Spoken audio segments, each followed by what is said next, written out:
Facebook ব্যবহার করলে আপনার অবশ্যই জানা উচিত এই সেটিংসটা। চলুন দেখিয়ে দিচ্ছি কোন সেই সেটিংস।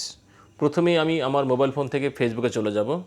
ফেসবুকে ক্লিক করে দিলে ঠিক এমন একটি পেজে আমাকে নিয়ে আসবে। সেখান থেকে এই যে থ্রি ডট মেনু, এখানে আমি ক্লিক করে দিব। এখানে ক্লিক করে দিলে ঠিক এমন একটি পেজে নিয়ে আসবে। সেখান থেকে স্ক্রল করে নিচে যাব।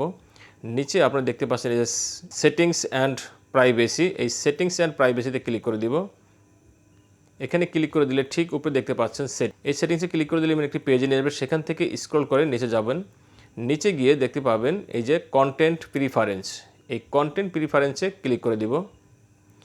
এখানে ক্লিক করে দিলে ঠিক এমন একটি পেজে নিয়ে আসবে। সেখান থেকে আপনি দেখতে পাচ্ছেন এই যে সেনসিটিভ কন্টেন্ট, এই সেনসিটিভ কন্টেন্টে ক্লিক করে দিব।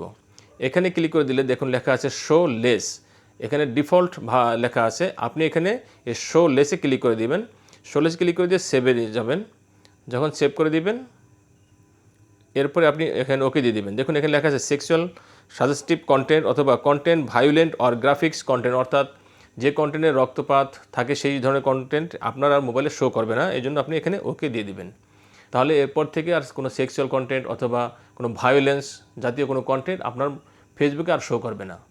ভিডিওটি ভালো লাগলে অবশ্যই লাইক দিবেন এবং কমেন্ট করবেন এবং শেয়ার দিয়ে আপনার প্রোফাইলে রেখে দিবেন, ভবিষ্যতে কাজে লাগতে পারে।